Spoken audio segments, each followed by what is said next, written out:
You're listening to the Religion Unplugged podcast. I'm Matthew Peterson, editor of the show. Christian movies have a pretty negative reputation.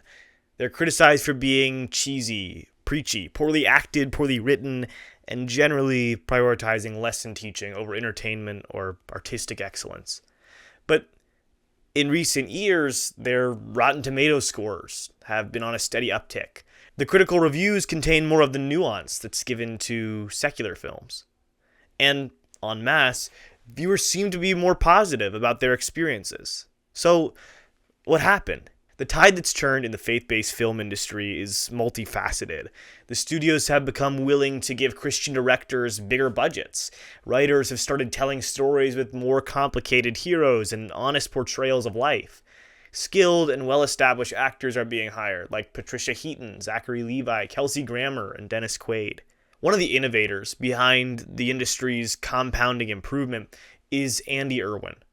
Andy Irwin and his brother John helped found Kingdom Story Company in 2019. The studio has been responsible for some of the biggest and most positively reviewed Christian films to date, including Jesus Revolution, Sarah's Oil, and The Best Christmas Pageant Ever.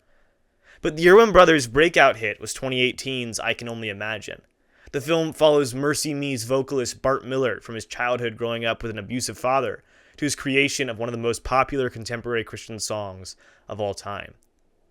Now they're back with the sequel I Can Only Imagine 2, which came out in theaters last week. Religion Unplugged's culture critic, Joseph Holmes, sat down with Andy to better understand where the Christian film industry is headed and why the story of I Can Only Imagine needed to be expanded upon. Here's Joseph and Andy. Hello. Pleasure to see you, Andy Irwin. For all those listening, I'm Joseph Holmes, culture critic at Religion Unplugged. Andrew Irwin is a director, producer, and co-founder of Kingdom Story Company, the premier destination for films about faith. He's directed and co-directed features like I Can Only Imagine, I Still Believe, American Underdog, and of course, the new film I Can Only Imagine 2, which is in theaters February 20th. He's just one of 5 directors, along with Steven Spielberg and the late Rob Reiner, to receive 3 A-plus cinema scores. He also co-hosts the Storytellers podcast, which explores the transformative power of storytelling through the lens of faith, with conversations and guests like Mel Gibson, Dennis Quaid, Roma Downey, Candace Cameron Bure, Jonathan Rumi, and Devon Franklin, and more. Andrew Irwin, welcome back to the show. Joseph, good to be with you as always. I appreciate the intro. I need to record that and just have it play on a loop. That's great. You did great. My people call your people. I'm sure we can work sounds good. out. I love it. So anyway, we're talking, of course, about your new film, I Can Only Imagine 2, which, as I said, is coming out February 20th. And it's really fascinating because you guys, I would say you are one of like a handful of people who really took faith-based films and helped make them mainstream to where they are today. I mean, certainly the first I Can Only Imagine, as people may not remember, was maybe the first faith-based film to be the number one independent film of all time. Not of all time, of 2018, of the year it came out. Right. I'll take all time, but yeah, 2018. No. The fact checkers will get me there, but of the year it came out. And now, of course, which it helped, launch faith-based films kind of into the mainstream, closer to where they are today. Now, of course, you're doing a sequel to that film. Yeah. And so what was it that made you want to dive back into this story and revisit this world and say something else with this story? Yeah, Joseph, I appreciate that. I think it's an exciting time to tell, faith stories. And there was a small group of us that all started out in proximity together 20 years ago, and so Dallas Jenkins and Alejandro Montverde and Devon Franklin and my brother and I, all kind of started, the Kendrick brothers, that we all kind of started around the same time. And I think that we've each kind of found our own lane. And it's been amazing to see like what Dallas has done with The Chosen, my brother's done with House of David, and Alejandro did with Sound of Freedom. It's just been a moment in time where faith stories for the first time are being accepted as mainstream. And I don't think we had to change the content. I think we've worked a lot on the delivery. I think we've learned how to nuance the stories a little bit better. We've embraced the human struggle and the idea that Christians have flaws and struggle too. And I think it enhances the message. It doesn't take away from it. But I just think that and then I think the audience has really gotten bold about voting with their movie ticket. And the more that they buy tickets, the more studios give us resources to make the movies better, and we go after better actors, and it's a whole cyclical kind of flywheel that's happening right now. And so for us, and God's given us moments with the movies that you mentioned, and then we got a chance to make Jesus Revolution and Best Christmas Pageant Ever with Dallas, and a bunch of others. And so there's just been a moment in time where we can take chances. And so on this one for Imagine, I Can Only Imagine too, I was actually dug in about not doing it. I didn't want to touch it. I was just like, because of what you said before, like that was a special moment in time that I just didn't want to be an opportunist to go back and do something just because it was a cash grab. And I didn't want to be accused of that. And I see so many sequels that they go back and worship the original and then they destroy it. Like I had such high hopes for Gladiator 2. And then I was sitting on the front row and about 20 minutes in, I was like, oh, Oh, this is no, gonna be terrible, isn't it? it's Yeah. gonna be, but then other ones reintroduce us to that world and they take it somewhere new. So when I sat there with Top Gun Maverick, I watched it 5 times in the theater. Right. So like, what's the difference? And I'm like, you have to have a reason to go back. And so people kept pitching me ideas about expanding this world, and I was like, absolutely not. But Cindy Bond, the original producer, came to us and said, "There's more story to tell." And she brought Brent McCorkle, who did Jesus Revolution with my brother, in, and Brent is one of my dearest friends. And he's like, "I've got a story to pitch you." And he sat down. He's like, "Do you know the story of Even If?" And so he walks through the song "Even If," which is Mercy Me's second biggest hit. It's almost on par with I Can Only Imagine, in a shorter amount of time, and has a deep impact on people. But it was a father-son story, but it was now Bart towards his son, and like, how do I give my son something I never had? And so uh, I got to the end of that pitch, and I was in tears, and they said it's kind of like the spiritual sequel to I Can Only Imagine. And I was like, no, that's the actual sequel. I was like, I could get that made tomorrow. And I was like, and by the way, if you want to direct this by yourself, I'll produce it for you. But if you want, like, I'd like to finish the story I started. Why don't we co-direct it? So we combined forces, pitched it to Lionsgate. They greenlit it in literally 30 seconds.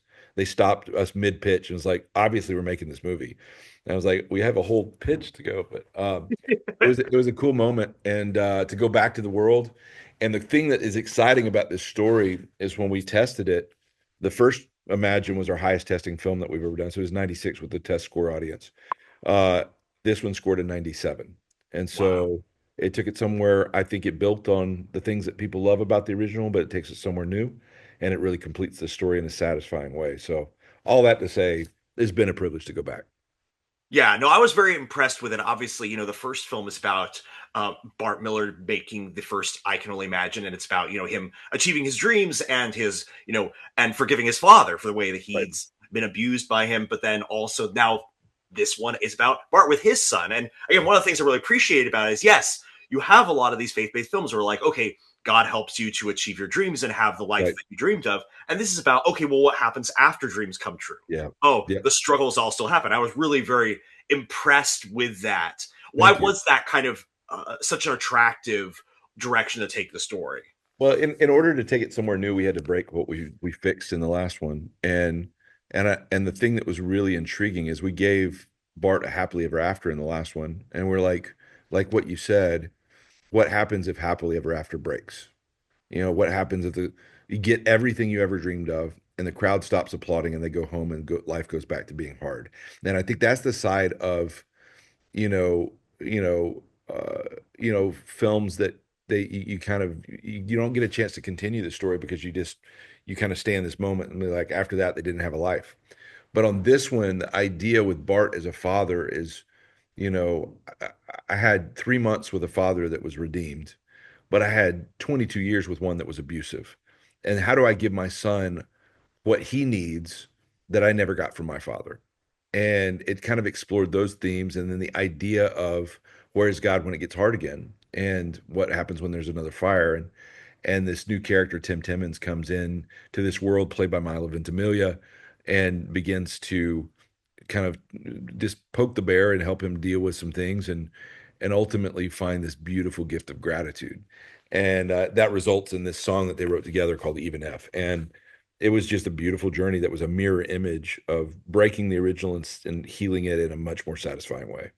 Absolutely. And it's again one of the things that, people have loved faith-based films for a while, but one of the things that's been frustrating for a lot of people is like, oh, okay, some of this is not reflective of the lives that people of faith have actually lived. And I think Yep. what you did with this film is actually do things like, oh yeah, this is reflective of Yeah. this. God is helping me through things, even though things aren't wrapped up in a nice bow. I think you did that very well. I was very, very Thank impressed you. with that. As a longtime lover and critic of the genre, I was very Thank you. impressed with that. That's huge. Thank you for that. I appreciate it. Of course. So now I was interested. You mentioned earlier something really fascinating I really liked. I want to dive into the fact that, you got a bunch of now new different kind of, people. Well, I mean, the same people, kind of doing different things in the genre. You have the Kindred brothers, you have Dallas Jenkins, and you have different new players entering the stage. And the genre, because there's now kind of different directions that it's going. Angel Studios, you've got Wonder Project. There's I wanted to know where you see in this world your niche as being. What would you describe as what you do that other people in the space are not doing? Yeah, that's a great question, Joseph. I think, when we first started out, my brother was working second unit on one of the Kendrick Brothers movies, Courageous, and Alex Kendrick challenged us to kind of get in the game. I was doing music videos at the time, and we just kind of came back and said, Alex, we don't really do what you guys do. You guys are pastors. You really preach to the kind of the church choir and these ideas of motivating the church with these kind of edifying messages. And like it's very much that kind of Sunday school lesson on steroids. And that's what you do. And you do it the best of anybody. We don't do that. And we're just storytellers. And the best advice I got from Alex is he said, don't try to be us, be you. Go find the message and the story that you have to tell and what God's equipped you to do and do it to the best of your ability. So what we really kind of fell into is just this idea of there's something powerful about true stories. And we venture outside of that some. Like I said, we did the best Christmas pageant with Dallas Jenkins, and we've done others that are fictionalized that we're developing. But our bread and butter really became the idea of theatrical event true stories, is showing the power of the gospel. And I think it allowed us to do some of those things like you talked about, that we were allowed to nuance it a little bit more and go into some of the flaws and the struggles and all those things. And allowing our heroes to not have armor but to have human feet. And I just think there's been this thing of as those stories have gotten better and better, that theatrical event of showing the power of a testimony is really awesome. And so Jesus Revolution was just kind of a cool moment for us where we're like, we just kind of made a bet. And it was a lot of it, I give a lot of the tribute to my brother, but for him and Brett McCorkle, and I got a chance to produce it, uh, they just had a chance, kind of a hunch that it's the boldness of the message is not what makes something cheesy. It's about the delivery and the execution and if it's earned and believable. And so they went right at it with Jesus Revolution. It was the most bold thing we ever done. And one of the studio executives pulled us aside and was like, "Hey guys, uh, Jesus is literally in your title. Let's see how this goes." And they watched it and they said, "Guys, this is the most inclusive thing we've ever seen." And I said, "What you call inclusion, as a Christian, we call evangelism." And so it is an invitation to broken people to find redemption and hope, and that's available to anyone. And they were like, "Huh, I think we're good with that evangelism thing. Do more of that." And so I think we really kind of found our niche in the idea of going after, mobilizing the church and the core fans, servicing them, everything that you want to see with faith, but with an outward focus towards that, what we call a benevolent skeptic, is somebody that they don't know that they need the gospel. They're benign to faith. And so it's much more of an evangelistic outlook of introducing people to Christianity through the power of a true story. And I think that's where we fit in the niche. And the other stories that we're developing, like I'm developing, a movie on Steve McQueen right now. I'm developing. Then I got my we've got our Navy SEAL movie Fearless, based on the New York Times bestseller, and we're going to go back to other worlds and explore things that we've already tapped into. So I think it's just an exciting time to tell those kind of stories, and those kind of stories get a fair shake from the critics. We've got a good track record with that. And then, with the audience, the A+ cinema scores, this means they love the experience they're leaving the theater with, that rush of hope. And I think that's been our signature, is a rush of hope. That's great. So, if there's one thing that you could leave people with, that people to get from the film, I Can Only Imagine Too, what would it be? I think it is that idea of gratitude. You know, um, It is a father's journey now, Bart looking at his son. And so many men struggle with the idea of I think my kid's got the wrong dad. I don't know what I'm doing. And so the idea of getting in the messiness and be like, you don't have to get it perfect, just fight for your kid. I think that's a big part of it. And then really the end result is this idea of gratitude. And Tim Timmons' character that Milo Ventimiglia plays beautifully is carrying this secret and this idea of something that his life circumstances people don't understand kind of going in, but when it comes out, it's powerful. And he has this daily practice that he does where he writes an X on his wrist, and he thanks God for another day that he woke up. They got to mark off, almost like marking off a day on a calendar. There's a day that I wasn't promised, and I'm not promised tomorrow, but I've got today. What do you want to do with today? And make the most of it, and just having gratitude in the midst of whatever circumstances you're in. And I think God is in the fire with you. You're not alone. And I want people to take that and carry it out. That's great. Yeah, I really like what you said. I think, if Kendrick brothers do sermons, and that's not a criticism, that's just sort of what they do. It's a calling. You guys do testimonies. I think Yeah. that's really a good way to describe what you do and the kind of niche that you're filling. So, Yep. well, thank you so much for being here. This has been great. Yeah, definitely. I Can Only Imagine 2 is in theaters February 20th. Yeah. And yeah, check it out. Thank you so much for being here. Joseph, I always really appreciate the stimulating conversations. Absolutely. Thank you, everyone, for listening. This is Joseph Holmes with Religion Unplugged, your one-stop shop for all the best religious news and culture.